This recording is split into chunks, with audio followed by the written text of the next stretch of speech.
In 2010, Chumlee made one careless move that changed everything at the pawn shop. He was handling a simple bass guitar that looked ordinary. Just $700 in pawn value. Nothing special. But when it crashed to the floor, the repair estimate made Rick's face turn white. The number was so big, Chumlee couldn't even speak. Rick exploded with anger nobody had ever seen before. He pointed at the door and told Chumlee to leave immediately. What happened next tore the shop apart for months. This mistake never aired on TV, but it became the most whispered about disaster in Pawn Stars history. Austin Lee Russell came into the world on September 8, 1982, in a small home in Henderson, Nevada. He was the second child in a family that never had much, and when his parents split early in his life, the pressure fell on his mother. She worked long hours, sometimes 2 or 3 jobs at once, just to keep the lights on.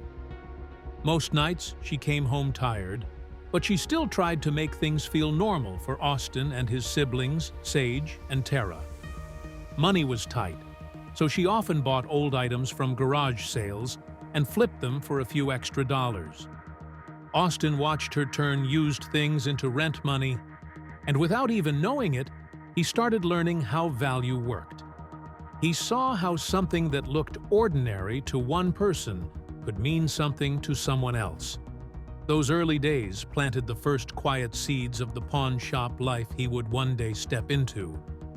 In the 1990s suburbs around Las Vegas, Austin grew up like any other kid at first. He loved video games, loved collecting toys, and loved hanging out with friends after school. But even then, he had this eye for interesting stuff. While other kids were focused on sports or cartoons, Austin wandered through garage sales with his mom and tried trading items for things he wanted more. He had a good sense for what looked cool and what someone might pay for. It wasn't serious work yet, but it was the start of a way of thinking that would follow him for the rest of his life. When he was 10, he learned one of the hardest lessons a kid can learn. He had saved up money from doing little trades at school and spent $50 on what he believed was a real Mickey Mantle card. For him, $50 was huge. It felt like he had bought treasure. But when he showed it to an older collector, he found out it was fake. The disappointment hit hard. It stung so much that he remembered the feeling years later. But that mistake taught him something he never forgot. It taught him that shiny things fool people, and authenticity is everything. Later at the pawn shop, he turned that childhood failure into a story he used to warn others. When Austin was around 12, a friend's dad took one look at his round face and said he looked just like Chumlee, the walrus from the old Tennessee Tuxedo cartoon. Austin didn't like it at first, but once a nickname sticks at that age, there is no escaping it. Soon, everyone called him Chumlee. What started as teasing became part of who he was. Instead of running from it, he grew into it. The name made him memorable, and later helped him stand out once he stepped into the world of reality TV. The walrus joke from 1994 became a part of his brand. Middle school wasn't easy for him. With the nickname and his looks, he became an easy target. But during those years, he found something that helped him blend in.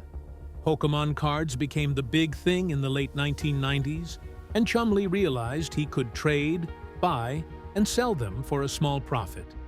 He started understanding supply and demand without ever opening a textbook. Kids who teased him started coming to him for card trades. Bit by bit, he built confidence by doing what he was good at. He learned how to deal with people, how to negotiate, and how to recognize when something had real value. By the time he was 17, he felt done with school. In 1999, he dropped out of Green Valley High and took the GED route instead. He picked up jobs wherever he could. One of them was at a comic shop, stocking shelves and helping customers find old issues. Comic shops were the homes of collectors, gamers, and people who loved the same things he did. It kept him close to the world he understood best. He dealt with customers, handled old items, and learned what people were willing to pay for rare finds. For him, that shop was better than a classroom. When he was 15, he made a mistake that could have gone very wrong. He tried selling a stolen bike part at a flea market. He got caught and was grounded for months. It embarrassed him, scared him, and forced him to think about what kind of person he wanted to be. Instead of pushing him away from the world of buying and selling, it made him more serious about doing it the right way. He learned the weight of reputation and honesty. After that grounding, he never touched shady deals again. Everything changed the day he met Corey Harrison. They were both around 8 years old, living in the same area in Henderson. What started as two kids bonding over video games and collectibles grew into a friendship that lasted decades. Corey's family owned the Gold and Silver Pawn Shop, which had opened in 1989, and Chumlee spent a lot of time around Corey's world. He didn't know it then, but that friendship would shape his future more than anything else. In 2000, when he was 18, Corey took him into the pawn shop simply to browse old comics. But inside, Chumlee watched Rick Harrison haggle over a vintage Atari console for $150. Watching Rick negotiate like that lit something inside him. Every item had a hidden story. Every sale was a puzzle. That one moment made him want to learn how all of it worked. By 2001, he was helping out at the shop for free. He sorted shelves full of old Nintendo games, dug through dusty boxes of comics, and checked collectibles for damage. One day, he spotted a fake He-Man figure that almost fooled everyone. When Rick confirmed it was counterfeit, he gave Chumlee the day's tips as a reward. That one moment showed Rick that Chumlee had a natural eye for spotting fakes and gems. In 2002, he made his first real deal. A customer brought in a Super Mario Bros. Cartridge that Chumlee recognized as rare. He told Rick to buy it for $200. Rick hesitated, but Chumlee was sure. They bought it, and the shop later sold it for $800. Chumlee earned a $50 commission and a huge boost in confidence. That moment made him feel like he belonged in the shop. Years later, the story even appeared on Pawn Stars. He saw the darker side of the pawn world too. Once, a furious argument broke out over a Civil War pistol. The customer insisted it was real and worth a lot. Rick disagreed. Voices rose, tempers stirred. Chumlee watched the whole thing shaken, but the scene taught him how important knowledge and caution were. He saw how quickly a simple deal could turn heated. In 2003, when he turned 21, he was officially hired at the Gold and Silver Pawn Shop. His starting pay was $8 an hour. He tested gold chains with acid kits, handled pawn tickets, and worked the counter. It wasn't glamorous, but every day he learned something new. Bit by bit, he became part of the team. He didn't know it then, but the slow routine of those early years was preparing him for the moment the cameras would start rolling and everyone would know the name he once hated. Chumlee's early days at the pawn shop started in 2004, when he was still a quiet kid, learning the rhythm of the place. He showed up every morning at 9, and the day always began the same way. Trucks pulled in loaded with storage unit auctions that came in with no warning. Sometimes there were hundreds of things piled together. Old Hot Wheels cars from the 1950s, stacks of comic book lots, boxes that smelled like dust and mystery. He had to sort everything fast and guess what each thing was worth. Sometimes he would haggle for whole boxes of vintage comics and get them for less than $100. The work was long and heavy, and there were moments when he felt more like a mover than an employee. But those hours built something inside him. He learned how to find value hiding in junk. This early grind became the base that carried him through the years when the show later needed someone who understood storage units better than anyone else. In 2005, he got his first real win. A vintage 1970s Star Wars lightsaber toy came in, and instead of passing it to Rick or Corey, he trusted his own instincts. He paid $300 for it, and collectors tried to talk him down or scare him into thinking it was worthless. He held his ground. When the shop sold it for about $3,000, the profit alone lifted the store's numbers by nearly 20% for the month. That was the first moment Chumlee felt like he was more than just a worker. He felt like someone who could see what others missed.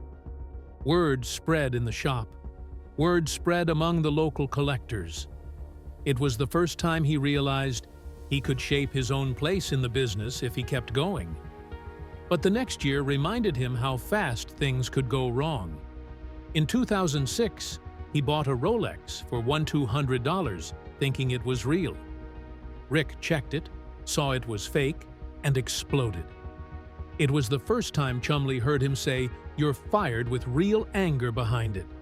The mistake cost the shop $900, even after Chumlee sold the fake watch for $300 to cut the loss.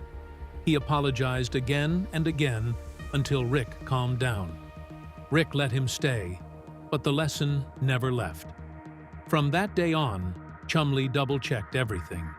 He never forgot how easy it was to slip up when pressure was high. By 2007, he had grown enough that Rick started trusting him with bigger things. Famous collectors came in with rare items, and Chumlee was the one who handled them. One day, an authentic Elvis Presley belt buckle came into the store, and he authenticated it and sold it for $500 without hesitation. He also learned the pawn shop's early digital system and helped move the inventory into a computer, keeping things organized in ways the shop had never seen before. People think of him as the goofy guy on TV, but inside the store he was becoming a real part of everything that kept it running. In 2008, he tried to fix something in his personal life too. He started using the small gym at the pawn shop and lost 50 pounds over the year. He felt lighter and more confident when he talked to customers. Rick noticed the change and raised his pay to $12 an hour. It was a big jump for him. It was also the first time he felt truly respected. That year marked a shift. He was becoming the version of himself people later saw on TV, someone who laughed easily but worked hard behind the scenes. By the time filming started in July 2009, Chumlee already had 5 years of work behind him. He walked into the producer's audition and turned it into a moment the show still talks about. He saw a Pac-Man arcade machine, started haggling with the producers like they were customers, cracked jokes, argued about its price, and made everyone laugh. He did not plan any of it. His timing was natural, and they loved it. He was cast on the spot. He was the friend of Corey who grew up in the shop and somehow became the heart of the show without meaning to. When the first season aired in 2009 and 2010, he appeared in 10 of the 16 episodes. One of the scenes people remember most is him buying a 1960s Beatles album for $150 with a mix of excitement and nerves. Viewers connected with him instantly. The season pulled in about 2.7 million viewers each episode, and a surprising amount of fan mail came addressed to him. People liked his simple humor and the way he felt real on camera. His rise was fast, and he had no idea how big it would get. Still, off-camera, he worked harder than people knew. He stayed up late reading antique guides and memorizing values. Filming a Civil War sword appraisal one day, he messed up so many lines they had to redo the scene 5 times. He hated slowing everyone down, but he refused to quit. That effort made him better. Step by step, the goofy clerk became someone fans respected for trying to grow. By the end of Season 2 in 2010, his life had changed completely. He went from earning $25,000 a year at the pawn shop to making $100,000 because of the show. He bought his first car, a 1995 Mustang, and started building a serious video game collection. Money brought freedom, and that freedom brought even more confidence. By 2016, he was a multimillionaire. But those early checks were the ones that mattered most because they showed him his life had truly turned around. That same year, he also began meeting fans in person. He signed autographs at small Las Vegas events and always took extra time with kids or collectors who looked nervous. At one event, a fan handed him a rare Nintendo Zelda cartridge worth about $400. It was a simple gesture, but it stayed with him. He kept the cartridge as a reminder of how far he had come, from sorting dusty boxes in 2004 to becoming someone people admired enough to bring gifts.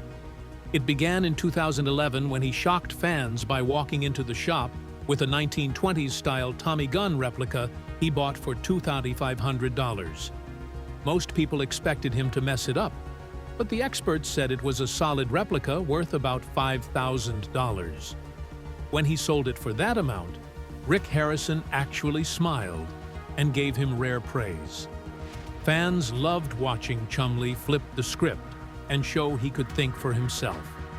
That one deal made people look at him with fresh eyes. Then came 2012, when he suddenly crossed over into Nickelodeon.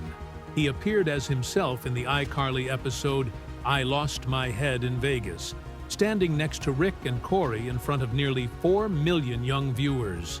His scene felt playful and goofy, with him haggling over a prop sword like he did in the shop. Kids began quoting him online, turning small lines into loud memes. And for the first time, he felt the weight of being recognized by people who didn't even watch Pawn Stars. In 2013, he was already pulling about 3.5 million viewers in each episode. And one moment hit harder than the rest. He swapped a bunch of duck calls for $300 during a crossover with Duck Dynasty. It sounded simple, but fans from both shows exploded online. Social media loved the idea of pawn shop chaos mixing with bearded hunters. Chumlee carried the whole moment with an easy, fun energy that helped ratings rise on both sides.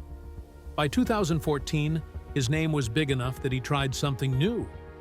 He launched T-shirts with his own brand, and fans grabbed them fast. He sold 10,000 shirts at $20 each and made $150,000 in profit. That money helped upgrade the shop and showed he could turn fame into business. Some shirts even got resold online for higher prices, and people treated them like collectibles. In 2015, everything built toward a moment no one expected. He bought a real Picasso sketch for $10,000. The piece was authenticated, then auctioned for $25,000. This felt like a turning point. Viewers who once laughed at him now watched him stand in the shop as someone who could handle high-stakes art. Even serious collectors praised him. For a moment, Chumlee felt like he had earned his place. But buried under all those wins were moments that hurt him deeply. Years before the show aired, back in 2008, he spent $155,000 of his own savings on what he thought was a rare upright bass. The experts said it was a complete fake. The loss wiped out everything he had saved and created a painful rift between him and Corey Harrison.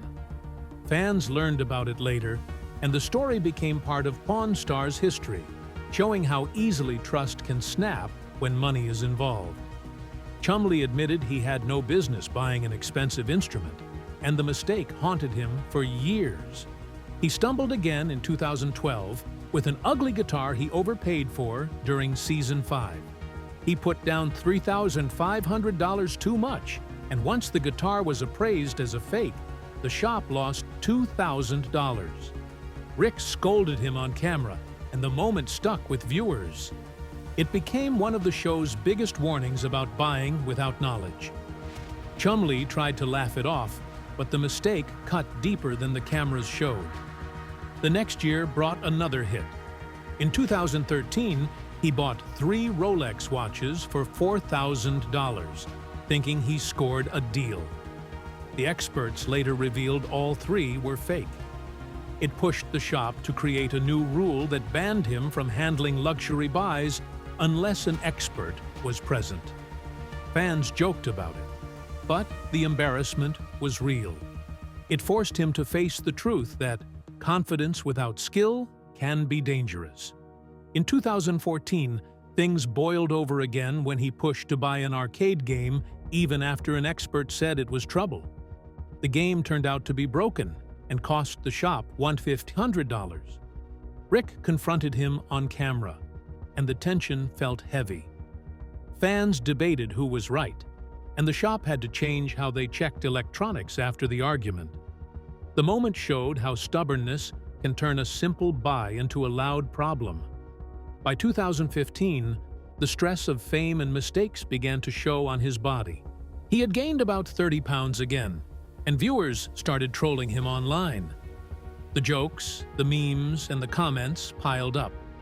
Even Rick teased him on the show, which only made the criticism louder. Chumlee finally went to therapy, using the money he earned from the show to get help. The sessions focused on stress, self-image, and handling fame. He didn't hide the fact that he was struggling, and fans who knew that pain felt connected to him in a new way. The trouble started in 2010 on a slow afternoon inside the gold and silver pawn shop. Chumlee leaned a pawned upright base against a shelf and walked away without thinking twice. The base had been pawned for only $700, but it was old and valuable, something that needed careful hands. A few seconds later it slid, hit the floor, and cracked apart in front of everyone. The whole shop froze. Staff, customers, even people walking by turned their heads when they heard the noise. The first repair estimate came back at $20,000. Not the wild $200,000 myth that spread online, but still a disaster for a single pawn item. Rick Harrison arrived, saw the wreck, and his anger filled the room. He called Chumlee into the office and shouted that he was done for the day, sending him home on the spot. Later, Rick told him he would have to cover the full cost of the repairs out of his own savings. Chumlee paid it. The whole thing never aired on the show, but the story spread among staff and slipped onto fan forums until it became one of the most talked about backstage moments in Pawn Stars history. The fallout hit hard. The base belonged to an owner who wanted every dollar of its real value back. He threatened legal action and demanded full compensation. The shop tried to calm things down by offering repairs, but the owner pushed for more. Rumors of a lawsuit started swirling. When a reporter asked Chumlee about it later, he gave a confused shrug and said, "I don't know what I was thinking." That one line ended up in tabloids and fan pages everywhere. People repeated it like a meme, and it made him look careless. Behind the scenes, lawyers got involved, and the shop worked out a settlement to avoid a public trial. The whole thing nearly exploded into something much bigger. Rick made changes right away. Chumlee was banned from handling musical instruments for months. He missed 2 episodes because he could not take part in any of the usual shop scenes. Rick and the senior staff put him through mandatory training on how to store items and move valuable pieces safely. Even though fans laughed about it later, the people inside the shop knew this was the moment when Chumlee's goofy reputation stopped being funny. He had to earn back trust one step at a time. Then things took a darker turn in 2016. On March 9th, police raided his Las Vegas home looking for evidence tied to a sexual assault allegation. They did not find anything to support the claim, but they found something else. Almost 5 ounces of marijuana, methamphetamine, Xanax, drug paraphernalia, and 12 firearms scattered through the home. Some were registered handguns and shotguns. Others were unregistered assault rifles, including a fully automatic MP5 that looked like it came straight out of an action film. Officers also found a locked floor vault under his bedroom. When they opened it, there was a private room with a dance pole, something that tabloids seized on instantly. The image of sweet, harmless Chumlee cracked in one day, and fans saw how far his private life had drifted from the character they watched on television. The charges dropped fast. 20 felony counts, drugs, weapons, illegal possession. Everything stacked up to what could have turned into a decades-long prison sentence. His bail was set at $62,000, which he paid the next day. If every charge stuck, he faced up to 30 years, and some estimates even pushed the number towards 70 years. Rick Harrison spoke publicly and said the shop was standing by him, but he offered no details. The truth was simple. Chumlee was closer to losing everything than fans ever guessed. Even after the bail, the raid kept exploding across the internet. The dance pole, the vault, the guns, the drugs. Every detail fed the fire, and the History Channel quietly paused several episodes of Pawn Stars. Fans wondered if this was it, if Chumlee would disappear from TV forever. The investigation kept digging until May 2016, when Chumlee took a plea deal. He pleaded guilty to 1 felony gun charge and 1 misdemeanor drug charge. No jail time, 3 years of probation, counseling, and he had to surrender every gun and every piece of evidence found in the raid. If he stayed out of trouble for 3 years, the felony would be wiped. The deal saved his career and pulled him back from the edge. Slowly, the tension faded. In 2017, Chumlee returned to the show, even though rumors said he had been fired. Corey Harrison stepped up for him on social media and talked about loyalty and the messy truth behind fame. Chumlee kept a lower profile on camera, calmer and more careful, but he stayed part of the shop and part of the show. History Channel brought him back into regular episodes, and fans accepted him again. He moved on with his life, too. In May 2017, he opened Chumlee's Candy on the BLVD right next to the pawn shop. It sold retro sweets from the 70s, 80s, and 90s, and pulled in around $500,000 in its first year. Tourists walked from the pawn shop straight into his candy store, buying autographed chocolates and colorful drinks. It became its own attraction and proved he could build something outside of TV. By the early 2020s, he was back on the road with Rick and Corey filming Pawn Stars Do America. In 2022, he made headlines for a Pokémon card deal worth $1,200, and collectors praised how sharp he sounded during the negotiation.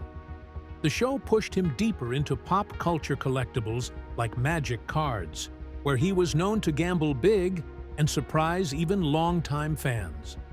By 2025, his net worth climbed to $5 million. Episodes paid him about $25,000 each. His business investments kept growing. Residuals stacked up from more than a decade on television. He had rebuilt everything that once looked broken and turned the chaos into something profitable. Most of his money now comes from his businesses and appearances rather than the pawn shop itself. Through all of it, his personal life found its own balance. In 2018, he got engaged to Olivia Caputo. He stayed sober during and after probation, kept up therapy, and used support groups to steady himself after the raid. He learned how to manage stress instead of hiding from it.